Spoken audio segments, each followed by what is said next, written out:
ከ50% በላይ ሴት እህቶቻችን በየወሩ የሚጨነቁበት፣ የሚሰቃዩበት፣ የሚያለቅሱበት ዲስሜኖሪያ የተባለ ችግር ምን ያህል ያውቃሉ? አይነቶቹስ ያውቃሉ? ቤት ውስጥ በሚደረግ እንክብካቤዎችስ ይህንን ህመም መቀነስ እንደሚቻል ሰምተው ያውቃሉ? በተጨማሪ ህክምናውን በተመለከተ ዛሬ መረጃ ሊሰጣችሁ ወድጃለሁ። እንደምትማሩበት ተስፋ አደርጋለሁ። ዲስሜኖሪያ ማለት በየወሩ ወር አበባውን ተከትሎ የሚከሰት አንድ ቀን ቀደም ብሎ ሊጀምር ይችላል። እንዲሁም ደግሞ ፒሪየድ መምጣት ከጀመረበት ዕለትም ሊሆን ይችላል። የሚጀምረው ወገብ አካባቢ የሚሰማ ህመም ነው። ይህ ህመም ወደ ጀርባ እንዲሁም ደግሞ ታፍ አካባቢም ሊሰማ ይችላል።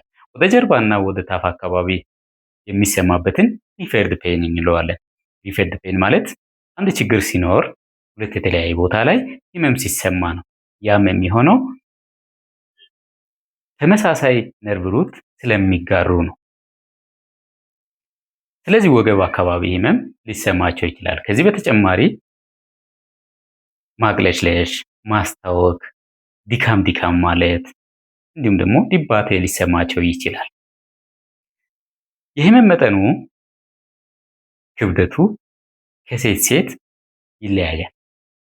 አንዳንዶች ላይ ትንሽ የሚሰማ ሲሆን አንዳንዶች ላይ ደግሞ እጅግ በጣም ከባድ ህመም ከመሆኑ የተነሳ ከስራ ቀርቶ ከትምህርት ቤት ቀርቶ በር ዘግቶ የሚያለቅሱበት ሁኔታዎችም አሉ።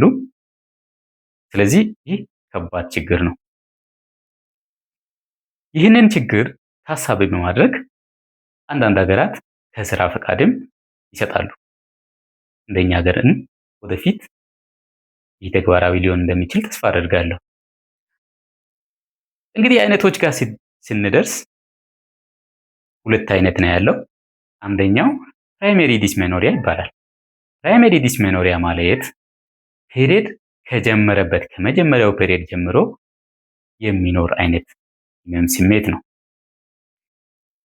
ይህ ፕራይመሪ ዲስሜኖሪያ ምንም አይነት ችግር ማህፀን አካባቢ ሳይኖር የሚከሰት ነው። ምንም አይነት ችግር ሳይኖር የሚከሰት የሱ ምክንያትም በፔሪየድ ወቅት ከሚለቀቀው ፕሮስታግላንዲን ከተባለ ንጥረ ነገር ጋር የተያያዘ ነው። ይህ ህመም አይነት ወይም ይህ ዲስሜኖሪያ አይነት ከጊዜ ወደ ጊዜ እየቀነሰ ሊሄድ ይችላል። ሁለተኛው አይነት ዲስሜኖሪያ ሰከንደሪ ዲስሜኖሪያ እንለዋለን። ሰከንደሪ ዲስሜኖሪያ እንደ ፕራይመሪ ዲስሜኖሪያ ወሩን ጠብቆ የሚመጣ ወገብ አካባቢ ህመም ሲሆን በመሃል የሚመጣ እንደ ፕራይመሪ ዲስሜኖሪያ ከመጀመሪያው ፔሪየድ ጀምሮ ሳይሆን በመሃል የሚከሰተውም ማህፀን አካባቢ ችግር ሲኖር ነው። የተለያዩ ችግሮች ሊያመጡ ይችላሉ። ለምሳሌ አንደኛው ኢንዶሜትሪዮሲስ ነው። ኢንዶሜትሪዮሲስ ማለት የማህፀን ውስጠኛው ሽፋን ሴሎች ከማህፀን ውጭ የዘር ፍሬ ዕጢ ላይ እንዲሁም ደግሞ አንጀት ላይ እና የተለያዩ ቦታዎች ላይ ተለጥፎ ሲገኝ የሚከሰት ችግር ነው። ይህንን በተመለከተ ቀጣይ ሰፋ ያለ ማብራሪያ እሰጣችኋለሁ። ሌላኛው ሰከንደሪ ዲስሜኖሪያ የሚያመጣው አዲኖማዮሲስ ነው። አዲኖማዮሲስ ልክ እንደ ኢንዶሜትሪዮሲስ የማህፀን ውስጠኛው ሽፋን ሴሎች ወይም ኢንዶሜትሪያል ሴሎች ከማህፀን ውስጠኛው ሽፋን በተጨማሪ ማህፀን ጡንቻዎች ውስጥ ተቀብረው ሲገኙ ነው። ሶስተኛው ሰከንደሪ ዲስሜኖሪያ ሊያመጣ የሚችለው የማህፀን ሞኝ ዕጢ ነው። ማዮማ እንግዲህ ወገብ አካባቢ ሊያመጣ ይችላል። ፔሪየድ ለረዘመ ጊዜ እንዲፈስ እንዲሁም ብዙ ደም እንዲፈስ ምክንያት ሊሆን ይችላል። ሆድ አካባቢ እብጠት ሊኖር ይችላል። ግን ጥሩነቱ ካንሰር አይደለም፣ ከማህፀን ጡንቻ የሚነሳ እብጠት ነው። ይህን በተመለከተ ሰፋ ያለ ማብራሪያ ከዚህ በፊት ሰጥቻለሁ። ድጋሜ እሱን ማየት ትችላላችሁ። ስለዚህ ሰከንደሪ ዲስሜኖሪያ ስንል እነዚህና መሰል ነገሮችን ተያይዞ የሚመጣ ነው። የሚጀምረውም በመሃል ነው እንጂ ከመጀመሪያው ፔሪየድ ጀምሮ አይደለም። የመጀመሪያውም አይነት ሁለተኛውም አይነት ቢሆን የህመሙ ሁኔታ ከሴት ሴት ይለያያል። ቅድም አንስቻለሁ። ህመሙን ሊያባብሱ የሚችሉ ብዙ ነገሮች አሉ። ባዮሎጂካል ሊሆኑ ይችላሉ። እድሜ ከ11 በፊት ፔሪየድ መጀመር ጋር ተያይዞ እንዲሁም ደግሞ ፕሮስታግላንዲን መጠን ከፍ ያሉ ሴቶች ላይ ህመሙ ከፍ ሊል ይችላል። እነዚህ ባዮሎጂካል እንላቸዋለን። እንዲሁም ደግሞ ቢሄቨራል ምክንያቶች ሊያባብሱ ይችላሉ። ቢሄቨራል የሆኑት ከባህሪ ከአኗኗር ከላይፍ ስታይል ጋር ተያይዞ ሚኒስትራል ፔን ወይም ዲስሜኖሪያን ሊያባብሱ የሚችሉ ነገሮች ሲጋራ ማጨስ፣ አልኮል መውሰድ እንዲሁም ደግሞ እንቅስቃሴ መቀነስ፣ ይሄ ሴደንተሪ ላይፍ የሚባለው ህመሙን ሊያባብስ ይችላል። ቤት ውስጥ በሚደረጉ ቀላል እንክብካቤዎች ይህንን ህመም ሁኔታ መቀነስ ይቻላል። ብዙ ጥናቶች ይህንን ይደግፋሉ። እስካሁን ግን የተረጋገጠ አንድ የተባለ የለም። ግን ብዙ ሴቶች ይህንን ተጠቅሞ ህመማቸው እንደቀነሰላቸው በብዙ ጥናቶች ይታያል። እነዚያ ነገሮች ምንድን ናቸው ካልን አንደኛው ቀላል እንቅስቃሴ ሲደረግ ከሰውነታችን ኢንዶርፊን የተባለ ንጥረ ነገር ወደ ደም ሲስተም ውስጥ ይገባል። ያ ህመምን የማስታገስ እንዲሁም ደግሞ ትንሽ ደስታ የመስጠትን ባህሪ ያለው። ሌላው ሙቅ ሻወር መውሰድ እንዲሁም ደግሞ በቂ እንቅልፍ ማግኘት እንዲሁም አንዳንድ ሴቶች ደግሞ ፔሪየዱ ህመም ሲጀምር ጎንበዝ ብለው ሲተኙ ህመሙ እንደሚቀንስላቸው ይናገራሉ። ሌላው ደግሞ መታሸት፣ ሞቅ ያለ ውሃ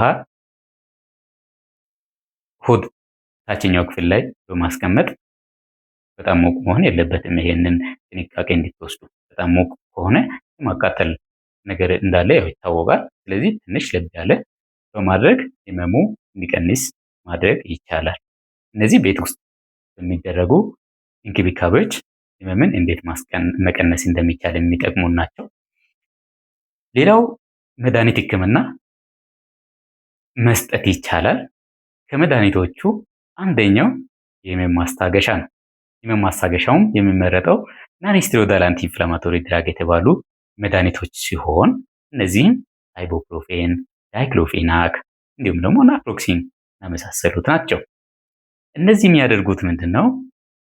ቅድም ፔሪየድ ህመም ጋር የሚያያዘው ፕሮስታግላንዲን እንደሆነ አንስቻለሁ። ያንን ንጥረ ነገር ይቀንሳል።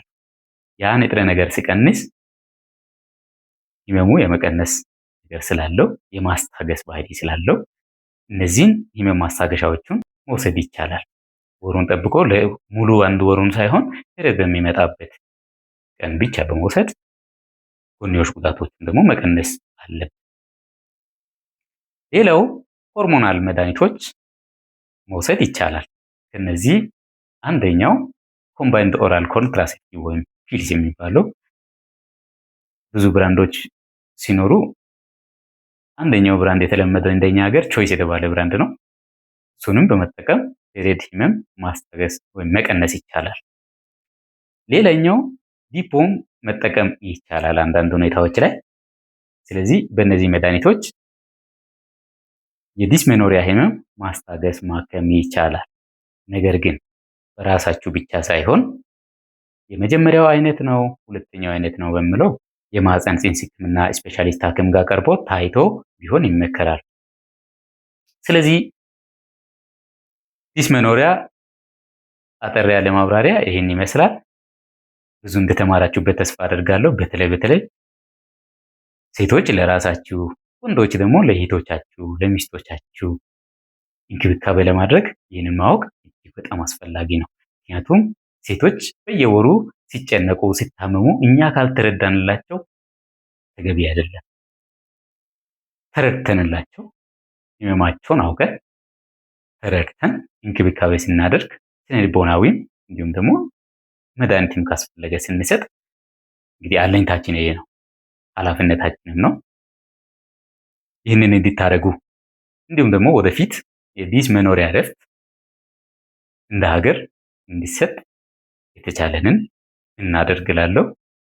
እጅግ አመሰግናለሁ። ይህ እጅግ በጣም ጠቃሚ መረጃ ነው። ለጓደኞቻችሁ፣ ለቤተሰቦቻችሁ፣ ለሚታወቁት ሁሉ ሼር አድርጉ።